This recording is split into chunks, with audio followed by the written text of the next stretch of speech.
வாங்க இன்றைக்கி என்ன சமையல் செய்ய போகிறேன்னா மீன் குழம்பு தான் செய்ய போகிறேன். அதுக்கு தேவையானது நான் சின்ன வெங்காயம் ஒரு 250 கிராம் எடுத்துருக்கிறேன்.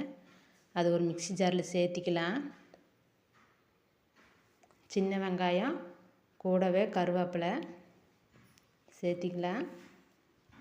அது கூடவே வரமிளகாய் ஒரு 4 மிளகாய், கொஞ்சமாக மிளகு, கொஞ்சம் சீரகம் இதெல்லாம் சேர்த்திக்கலாம்.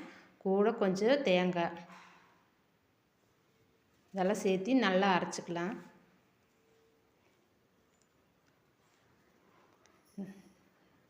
நான் செய்கிறது இன்றைக்கி நெய் மீன் குழம்பு தான் செய்ய போகிறேன்.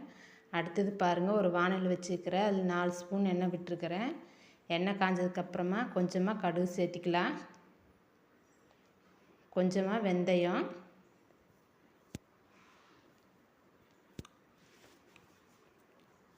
அது கூடவே கொஞ்சம் சீரகம் சேர்த்திக்கலாம்.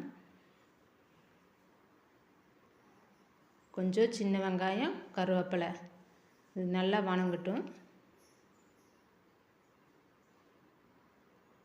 நான் ஒரு 3 தக்காளி சிறுசாக அரிஞ்சு வச்சுக்கிறேன், அதையும் சேர்த்திக்கிறேன். இது நல்லா வணங்கணும். பாருங்கள், நல்லா வணங்கிருச்சு. இந்த அளவுக்கு ஆகணும். இப்போ அதுக்கு தேவையான பொடியெல்லாம் சேர்த்திக்கலாம். மிளகாப்பொடி ஒரு 1/2 ஸ்பூனு, மஞ்சத்தூள் ஒரு 1/2 ஸ்பூனு, மல்லித்தூள் ஒரு 3 ஸ்பூனு, மீன் குழம்பு பொடி ஒரு 2 ஸ்பூனு இதெல்லாம் சேர்த்திக்கலாம். சேர்த்தி நல்லா வணங்கணும்.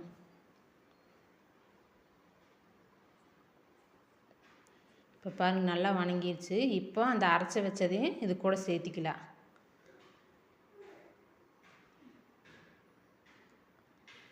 நம்மளுக்கு தேவையான அளவு குழம்பு கெட்டியாக வேணுமா இல்லை கொஞ்சம் தண்ணி மாதிரி வேணுமா, அதுக்கு தகுந்த மாதிரி தண்ணி வச்சுக்கலாம். இப்போ புளி கரைச்சலும் ஒரு பெரிய நெல்லிக்காய் சைஸ் புளி அளவு நான் ஊற வச்சு எடுத்து வச்சுக்கிறேன். இப்போ அந்த தண்ணியும் சேர்த்திக்கலாம், புளி தண்ணியும்.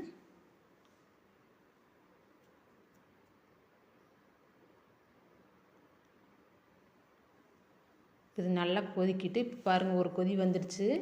இப்போ மீன் சேர்த்திக்கலாம்.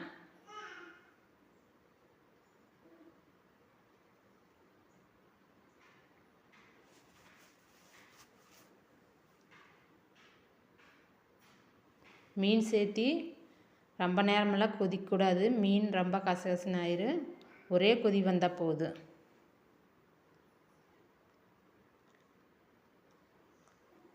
இந்த மாதிரி நீங்களும் செஞ்சு பாருங்கள். மீன் குழம்பு ரெடி ஆயிடுச்சு. ஒரே கொதி வந்தால் போதும்.